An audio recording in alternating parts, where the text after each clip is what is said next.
გამარჯობა, ესე იგი გადაცემა გვერდიდან და მეორე დავით კალანდია. მეგობრებო, მე არ ვარ ფეხბურთის დიდი მოყვარული, თუმცა მათ მისწრაფებებს, ვინც ამ სპორტზე გიждდება, დიდ პატივს ვცემ. როდესაც მესის ფინტების, კვარას დარტყმების, რომენიგეს გოლებისა და ლევ იაშინის ნახტომების შესახებ მიყვებიან, გულმოდგინათ ვუსმენ, თავს ვუქნევ და ვცდილობ ჩემს მზერაში ინტერესის ნაპერწკალი არ ჩაქრეს. ადრე ახალგაზრდობაში ფეხბურთი მიყვარდა. მახსოვს თბილისის დინამოსა და ლივერპულის მატჩის ბილეთის საყიდლად რიგში 6 საათი ვიდექი. დრონი. ალბათ ჩვენს ქართულ გუნდს მსოფლიო ჩემპიონატში მონაწილეობა რომ მიეღო, მეც შეუერთდებოდი გულშემატკივართა არმიას და არც ერთ თამაშს არ გამოვტოვებდი. მაგრამ რადგან ქართველები ჯერჯერობით არ მონაწილეობენ ასეთი მაღალი რანგის დასკვნით ტურნირში, მე შედარებით გულგრილად ვადევნებ თვალს თუ რა ხდება ჩრდილოეთ ამერიკის კონტინენტზე. თუმცა ზოგიერთ დეტალს თვალს მაინც ვადევნებ და ჩემს ყურადღებას განსაკუთრებით მატჩის შემდგომი პერიპეტიები იპყრობს. მაგალითად, როდესაც ფრანგებმა ესპანელებთან 0-2 წააგეს, საფინალო სასტვენისთანავე საფრანგეთის რამდენიმე ქალაქში არეულობა დაიწყო.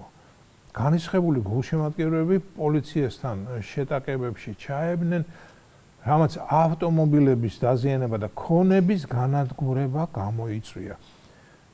ეს რომ გავიგე, დიდხანს ვფიქრობდი, რატომ უნდა მომხდარიყო ასე? არეულობა წაგების შემდეგ, განა ეს ნორმალური რეაქციაა? გასაგებია რომ ეს პროტესტის გამოხატვა, მაგრამ რას აპროტესტებ? გუნდის წაგებას? სხვისი მანქანა ან ქონება ამასთან რა კავშირშია? წარმოიდგინეთ, მე ვარ ვინმე პიერი ან ჟანი, ვზივარ შინ, მივირთმევ ყოველდღიურ კრუასანს, ვხრებ კონსომეს და ვღნი ბაყაყის თათებს. ყველაფერს ამას ვაყოლებ ბოჟოლეს ან ბორდოს, რადგან ფრანგი კაცი ღვინის გარეშე სადილად არ ჯდება, როგორც ეს მოპასანის მოთხრობებიდან მახსოვს. და ამ დროს ვიღაც მოქალაქეები, მათ ეთნიკურ წარმომავლობას განგებ არ უსვამ ხაზს, რადგან ეს არ არის მთავარი და შეიძლება სულაც არ იყოს მნიშვნელოვანი ამ შემთხვევაში. ჩემი სახლის წინ გაჩერებულ ჩემს მანქანას, მაგალითად პეჟოს ან რენოს აზიანებენ. შეიძლება გადაწვან კიდეც და ჩემს კოპწია სახლს ქვებიც დაუშინონ. და ეს მხოლოდ იმიტომ, რომ არლინგტონში ჩვენმა ნაკრებმა ესპანეთთან წააგო. განა ეს ნორმალურია?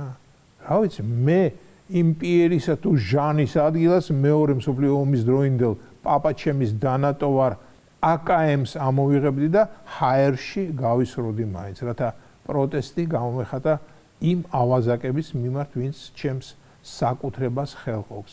მე რა შუაში ვარ ამ შემთხვევაში?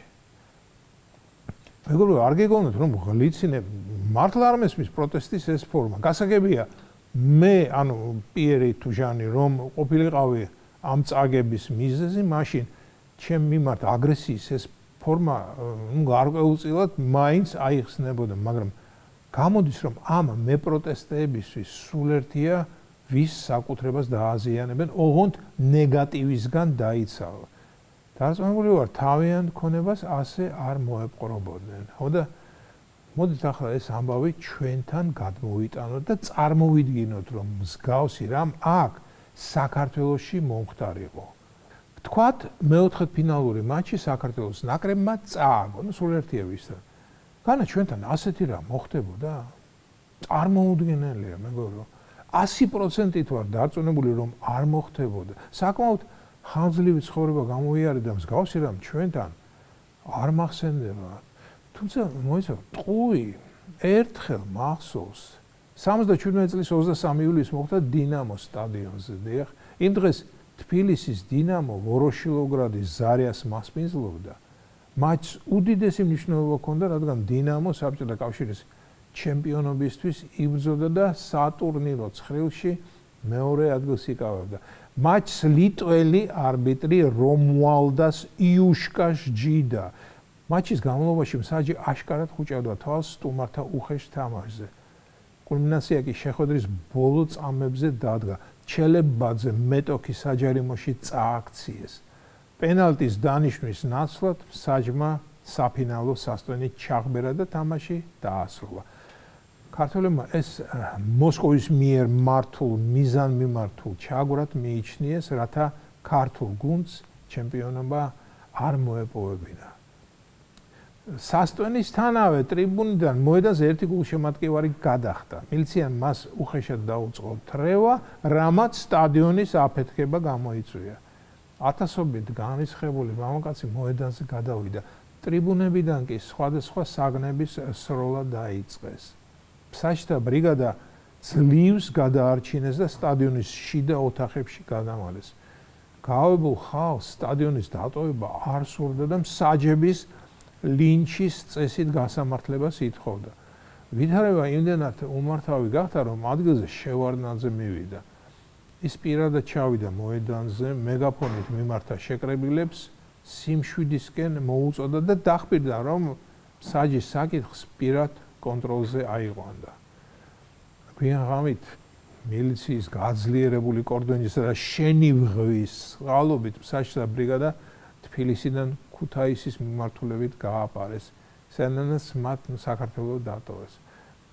კარგად მახსოვს ეს ინციდენტი. რასაკვირველია, ცუდი რამ მოხდა, მაგრამ ხალხი ქალაქში არ დარბოდა და სხვის მანქანებს არ წვავდა. ესე იგი, ისიც მახსოვს, მაშინ შევარდნაძე როგორ არ შეუშინდა ამ გავეშებული ხალხის წინაშე გამოსვლას. ვისთვის ვილაპარაკე ამდენი, იმიტომ რომ რატომღაც მგონია დღესაც რომ მომხდარიყო მსგავსი რამ, ჩვენი გულშემატკივრები მაინც არ დაიწყებდნენ სხვისი ქონების განადგურებას. ყოველ შემთხვევაში მე ასე მგონია. მაგრამ იქნებ ვცდები კიდეც. ეს იყო გადაცემა გვერდიდან და მე ვარ დავით კალვანტია.